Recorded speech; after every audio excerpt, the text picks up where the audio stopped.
Miarabantsika tseravindray tratra izao alavy maraina faina volana May izao ary manona fahasoavan'ny Tompo aminao sy ny ankonanao rehetra izay maharaka ny fanantenan'Andriamanitra eto. Lohanderantsika namofinainan'io dia vavaksika. Io Tompon'Andriamanitra io verim-pisaoranao izay indrindra ny amin'ny fitiavanao anay ary mankasitraka trano izay satria mahatsiaro feno kafaliana mandrakariva noho ny fisianao amin'ny fiainanay manao ahoana zava-miseho eto zay kehitriny andray hery avy aminao indray dia aoka ianao mihitsy no fifalianay ny fisianao amin'ny fiainanay ary ihany koa ny famasinanao. Mitenena reo fa voninkainanao zahay aminaran'i Jesosy. Amen. Lohatenin'ny mofinainantsika androany dia manao hoe fenitra lehibe famantarana ny marina sy ny diso. Alaina amin'ny Timoty faharoa toko fahatelo andiny faha 11 sy ny faha 17 manao hoe izay soratra rehetra nomeny tsinjoman'Andriamanitra dia mahasoa koa fampianarana, ho fandresen-dahatra, ho fanitsiny izay diso, ho fitaizana amin'ny fahamarinana, mba ho tanteraka ny olon'Andriamanitra ho vonona tsara ho amin'ny asa tsara rehetra. Amen.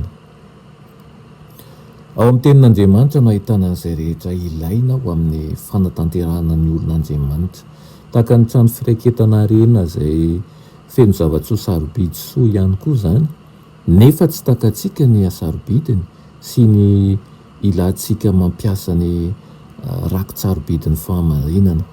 Tsy tsapantsika ny mahazava-dehibe ny fandalinana ny soratra masina ho an'ny tenantsika.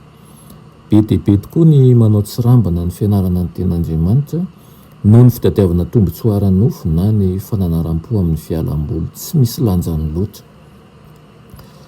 Tsy aleontsika ve ny zavatra rehetra araka izao tontolo izao no hajanona toy izay ny fandiniana ny tenan'Andriamanitra satria io izay mampahendry-antsika ho amin'ny fiainana mandrakizay. Ilay boky ambony boky rehetra izay omeny tsinjoman'Andriamanitra no mendrika indrindra ny fahalianantsika sy fanajantsika.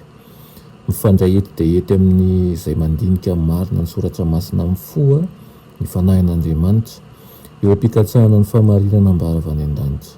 Manokatra ny saina ny fahatakarana ny sitrapon'Andriamanitra nambara ary manitatra, manaratra ary manome hery vaovao amin'ny alalan'ny fampiraisana ny fahaizany amin'ny fahamarinany lehibe.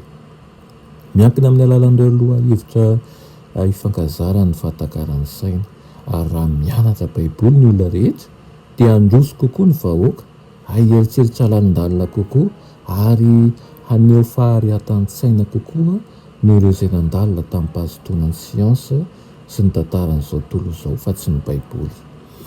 Ho an'izay mikatsaka amin'ny kitsim-pon'ny fahamarinana dia manofana ny saina ho amin'ny fahamboniana ny baiboly ary mitombo ny faharatan'ny saina noho ny fibanjinana an'ireo zava-panahy. Mihetsy dia mihetsy ilay izao fa Andriamanitra sy ny fahamarinana izay nambara kosa izay no misandratra. Ny baiboly no fenitra lehibe famantarana ny tsara sy ny ratsy, mamaritra mazava ny atao hoe fahotana sy ny atao hoe fahamasinana. Dia ireo foto-kevitra velona raketiny izay toy ny kofehy volamena voaterina amin'ny fiainantsika, izany tokoa ny fiarovana tokana ho antsika manoloana ny fitsapana ary manoloana ny fakapanahy. Aoka noho izany isika ho raisitsika lehibe tokoa ny famakiana ny baiboly satria fitaovana entintsika miady amin'ny ratsy. Amen. Vavakisika sotranao izay ray tsara indrindra ny amin'izany teninao izany.